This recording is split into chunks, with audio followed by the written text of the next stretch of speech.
Hi students, today we are discussing about chemical reactions and equations. Physical change and chemical change. Physical change. Physical change means the change in the physical properties of the compound.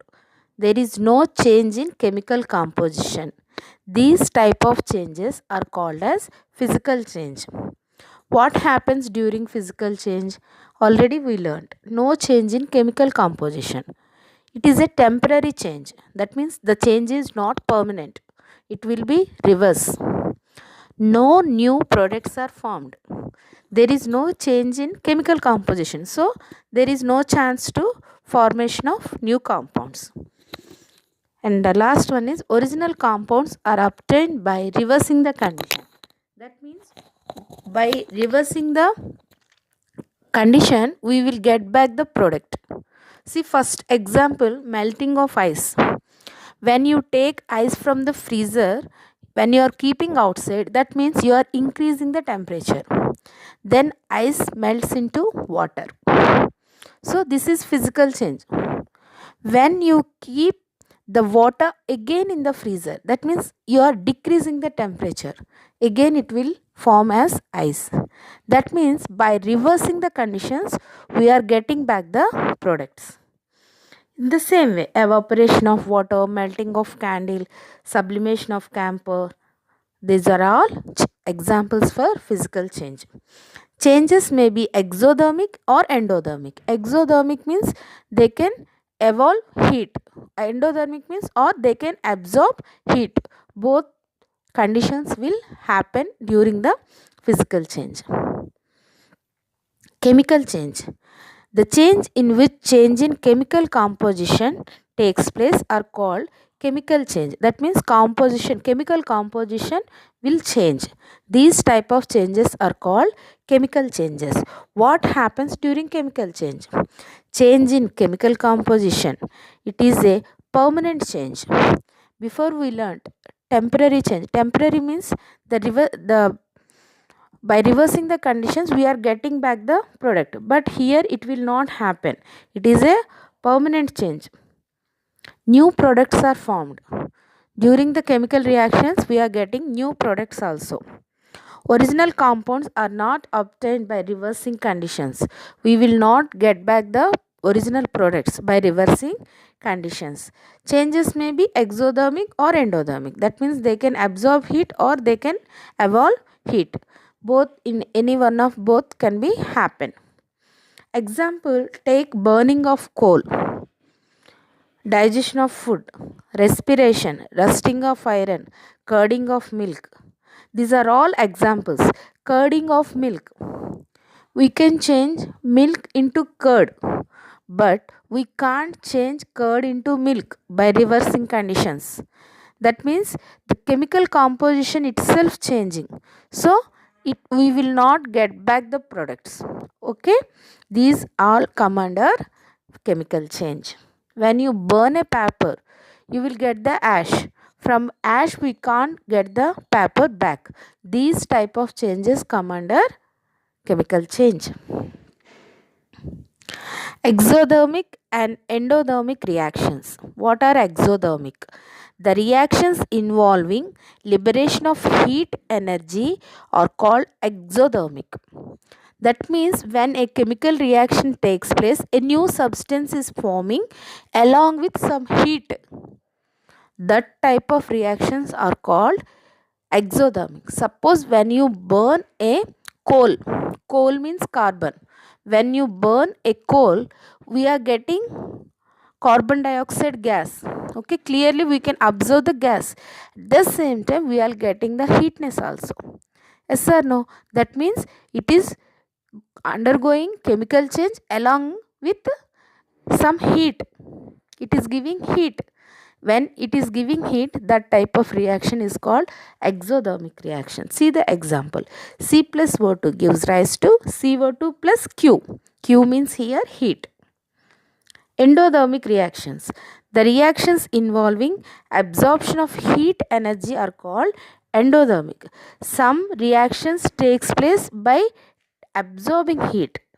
That type of reactions are called endothermic. That means suppose um, when you want any chemical change to happen, we have to heat it.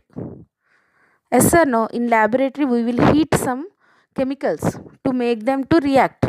When we are giving heat, that type of reactions are called endothermic. Chemical equations and balancing chemical equations. Already we learned how to write chemical equations, but we have to check reactant side, product side. What are going under reaction, those are called reactants. What are forming after reaction, they are called products. Everywhere we have to check the number of atoms. Number of atoms on both sides should be equal. When number of atoms both sides are equal, then the equation is said to be balanced equation. That is called law of conservation of mass. See this one. Equations are balanced according to law of conservation of mass to equalize the number of atoms of different element on reactant side and product side. That means both sides the number of atoms should be equal. A formula unit is a unit corresponding to a given formula. That means suppose H2O, that is the unit formula. Okay, if suppose 2H2O, that means two water molecules. Like that we have to understand. Generally chemical reactions are balanced by trial and error method. Trial and error, first we have to balance reactant side, then we have to go to product side. Suppose if any change will be there, again we have to come under reactant side to change the number. In this way we have to undergo trial and error method. Okay, why should we do chemical equations balanced? Sorry, interpretation of balanced chemical equation. What happens if we balance the equations? We have to learn about some terms like Avogadro number. Avogadro number means the weight of the substance containing Avogadro number of atoms or molecules is called a mole. 1 mole, 2 moles we are saying. That means how many number of molecules are there. That weight of that molecule is called a mole. What is the value of Avogadro number? This is very important. 6.022 into 10 power 23. Very important. Learn this number. Okay, see this one. The volume occupied by 1 gram molar mass or 1 mole of any gas at STP is called gram molar volume. Very important. That means we learned what is mole. When 1 mole gas we took and at STP, that means normal standard temperature and pressure, the gas is occupying some place. How much place it is occupying, that is called gram molar volume. 1 mole of any gas at STP occupies 22.4 liters. This is standard value. How much 1 mole gas will occupy? 22.4 liters. A balanced equation indicates nature of reactants products through their symbols and formulae. Yes or no? Suppose carbon dioxide, that means we will draw an up arrow. Up arrow shows gas form. That means by seeing the equation we can observe the what is the nature, what is the state and how they are forming. Like that we can observe all the things. Ratio of number of molecules of reactants and products. We can observe how many reactants are there, how many products are forming, how many atoms of reactants are there, how many atoms are there in products. Like that we can balance everything. Once see this flow chart. 1 mole. 1 mole means first of all Avogadro number. 1 mole, number of molecules in 1 mole gas will be Avogadro number 6.022 into 10 power 23. What it is called? 1 gram atomic mass or 1 gram molar mass. And 1 mole of gas occupies how many liters, 22.4 liters, that is the volume. Okay. Types of chemical reactions, or we observed chemical reactions, but all reactions are not equal. There are some differences. Depending upon them, we are dividing these chemical equations into four types: combination reactions, decomposition reactions, displacement reactions, and double displacement reactions. We will follow one by one. Combination, the reaction in which single product is formed from two or more reactants, is known as chemical composition. That means two or more reactants are undergoing chemical change and forming only one single compound. See the example, 2 mg plus O. How many reactants are there? Two reactants. But how many products we are getting? Only one product. These are called chemical combination reactions. Decomposition reactions, a reaction in which a compound split into two or more products, is called decomposition. That means reverse to the chemical combination.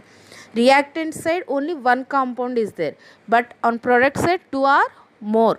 See the example, CaCO3 gives rise to CaO plus CO2. That means here what's happening, one calcium carbonate, only one reactant is there. When you are heating, how many products we are getting? Two. So these type of reactions are called decomposition reaction. All decomposition requires energy in the form of heat, light or electricity. To decompose, that means to divide the chemical compound, we need some energy in the form of heat, light or electricity. Then only it will takes place. That means these are all endothermic. That means they are absorbing heat and the chemical reaction is going on. So these are all endothermic reactions. Okay, once read the examples. Displacement, in the word itself it is there, it is displacing one atom. One atom is displacing the other atom. A reaction in which one element displaces another element from its compound is called displacement. That means another atom is coming to other atom's place, displace. Okay, so you have to understand this one. See the example, zinc plus 2HCl gives rise to ZnCl2 plus H2. See the reactant side, HCl forming as one compound, hydrogen and chlorine. But in reactant side, in H plus what came? Zn came. That means ZnCl2 plus H2. That means zinc is displacing hydrogen. So these reactions are called displacement reactions. Double displacement, a reaction in which two reactants exchange their constituents chemically to form new products are called double displacement. That means in chemical displacement only one atom is displacing other one, but here both reactants will exchange their atoms. See the example. Simple example we will see. NaCl plus AgNO3. Here Na and Cl, they are forming as one compound. AgNO3, another compound. What's happening? Ag is combining with Cl, Na is combining with NaNO3. See the new products, AgCl plus NaNO3. So these type of reactions are called as double decomposition or double displacement reactions. Next one, oxidation. A reaction that involves the addition of oxygen or removal of hydrogen or loss of electrons is called oxidation. That means in any reaction, if oxygen is combining with chemical substance, that is called oxidation reaction. Or you are removing hydrogen from the compound, that is also called as oxidation reaction. See the example, 2Cu plus O gives rise to 2CuO. That means oxygen is combining with copper. So these type of reactions are called oxidation reaction. Reduction, reversible reaction to the oxidation. That means there we are adding oxygen or removing hydrogen. Reduction means we will remove oxygen or we will add hydrogen. Okay, a reaction that involves addition of hydrogen or removal of oxygen or gain of electrons is called reduction. Example, CuO plus H2 gives rise to Cu plus H2O. These here we are adding hydrogen, okay, and we are removing oxygen from the copper oxide. So in these type of reactions are called reduction. Oxidizing agent. The reagent that undergo reduction is called oxidizing agent. In any reaction, what element is going reduction is called oxidizing agent. Reducing agent. The reagent that undergo oxidation is called reducing agent. That means oxidizing agent means undergoes reduction. Reducing agent means undergo oxidation. Okay, once try to understand the terms. Redox reactions or oxidation reduction reaction. That means both oxidation and reduction both will happen in the same chemical reaction. Those are called redox reactions. See the example. CuO plus H2. What substances are forming? Cu plus H2O. That means here from copper we are removing oxygen. So that is reduction. For H2 we are adding oxygen. So that is oxidation. Both are happening in the same reaction itself. Those are called redox reactions. Effects of oxidation in life. In daily life we can observe oxidations everywhere. For example, corrosion. Corrosion means rusting of iron, formation of black layer on the silver. These are all examples of corrosion only. Okay, what happens here? The metal itself reacts with air and moisture is called corrosion. This corrosion leads to damage in the metal. Okay, so we have to protect the metal by following some methods like see the process of coating zinc on iron. So to avoid rusting of iron, what we are doing, we are forming a layer of zinc on the iron. This protects iron from rusting. Okay, these type of reactions are called galvanization. Mixture of metals or metal and non-metals is called alloy. That means to protect metals, what we are doing, we are mixing one or two metals or we are mixing metal and non-metal to change their physical properties. Okay, this mixture of metals is called alloy. Stainless steel is an alloy of iron, carbon, nickel and chromium. See metallurgy further details. Already we kept metallurgy video. From that chapter we can learn about alloys. The color change on the cut surface of fruits like apples, pears, bananas, potatoes, etc. See, when you cut an apple and kept it in the air, after some time we can observe change in its color. This is also due to oxidation. Burning of crackers. For Diwali and for some occasions we will burn crackers. That is also oxidation reaction only. Combustion of fuel like wood, petrol is also oxidation. We are burning means we are giving oxygen and burning. Okay, that burning will takes place in presence of oxygen only. Fermentation, oxidation of sugars into CO2 and water with the yeast is called fermentation. Fermentation means suppose for example fermentation of grapes. When you ferment grapes, we are getting some alcohols. Fermentation means we have to add the yeast and we have to undergo, we are making it to oxidize. Okay, so that is also oxidation process. Bleaching action of moist chlorine due to oxidation of colored objects by nascent oxygen. Yes or no? If you add some bleaching powder on dark color material clothes, there we can observe the shade in the color. So that is also oxidation only. In rainy season, the power supply to houses was interrupted due to formation of metal oxides on the surface of the conducting metal wires. Metal oxides are insulators. That means when it is raining heavily, first of all what they will do, they will off the power, because when the metal wires will get oxidized, they act as insulators. Insulators means they can pass electricity through them. So for safety purposes, what they will do, they will off the power supply. Rancidity, the process of spoiling of food containing oil or fat on long standing, is called rancidity. Suppose if you keep oil for so many days in a container, after some days we can observe a different smell from that oil. That is called rancidity. Rancidity also an oxidation reaction only.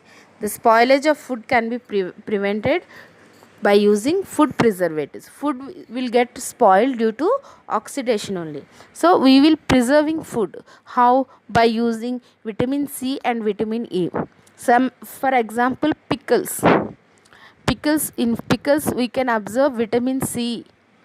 So this vitamin C is keeping a protecting layer to avoid its oxidation. So we can preserve pickles for so many days. Nitrogen gas is used as food preservative for potato chips. See, for potato chips packets, if you will observe, there will be gas inside. If we keep oxygen gas, the potato chips will become soft, but we have to keep them crispy. So what they will do, they will fill nitrogen gas in the chips packet to avoid oxidation. Okay students, all the best for your exam. Thank you.